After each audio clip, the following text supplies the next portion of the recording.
Hey folks, Levity here, and today I want to talk about Ableton's awesome rack plugins, which in my opinion are Ableton's most underrated feature.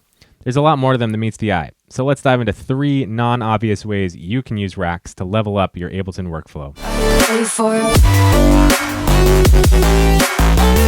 So as you may know, effect racks have this feature called chains, which lets you add any number of parallel audio streams to a single track. This is good if you want to add some parallel reverb or parallel EQ, but there's a lot of other creative ways to use chains. Ableton racks have a ton of features for dynamically switching between chains, and you can read all about them in their docs. Or if you'd prefer, just keep watching this video and I'll cut to the good stuff. One of my favorite ways to use chains is to make universal dry-wet knobs. Say you've got a plugin that you wish had a mix or dry-wet control, or you want to adjust the mix of a bunch of plugins at once. Here I've got this audio clip, Yeah, boy.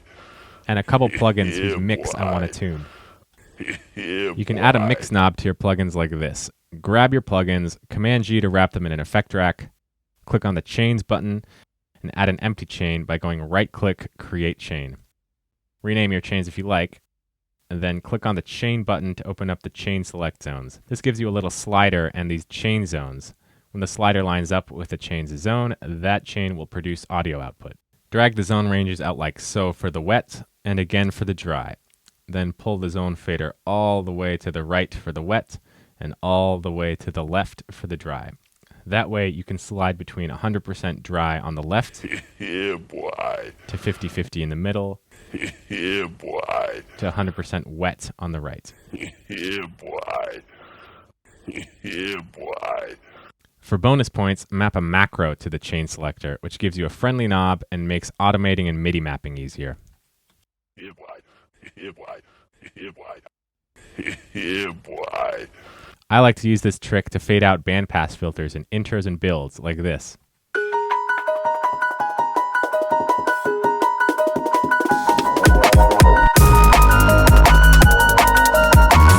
Nice.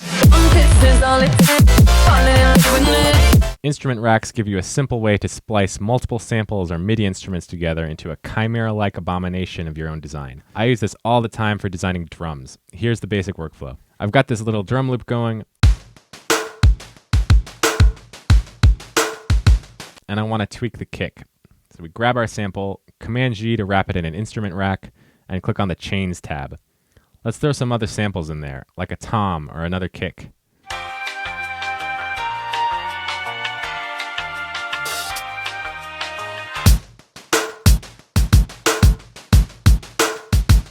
EQ and gain each sample to taste.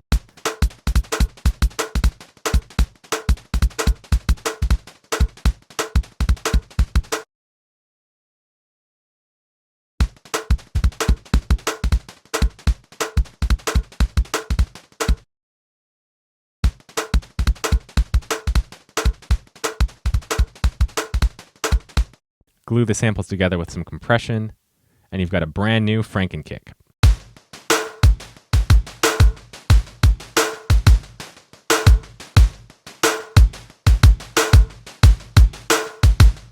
Just don't go too crazy on the post-processing.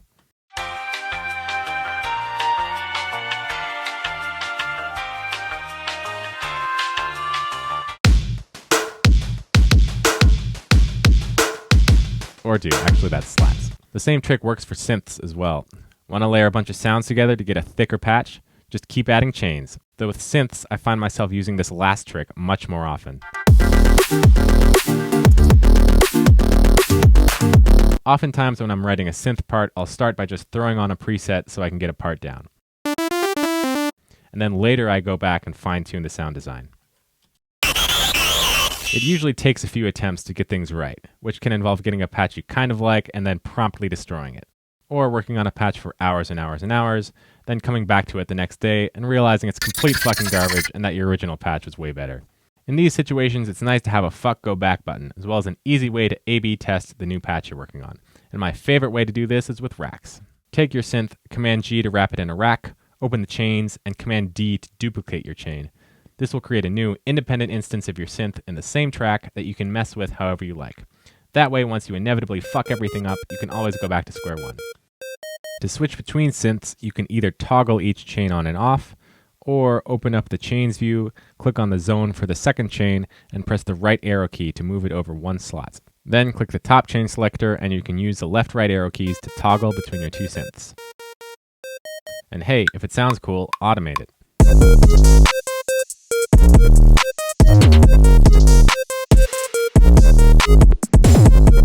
This also plays well with the Franken-synth tip from earlier, since now it's easy to combine synths in different chains. You can even put a Franken-synth rack in your A/B testing rack.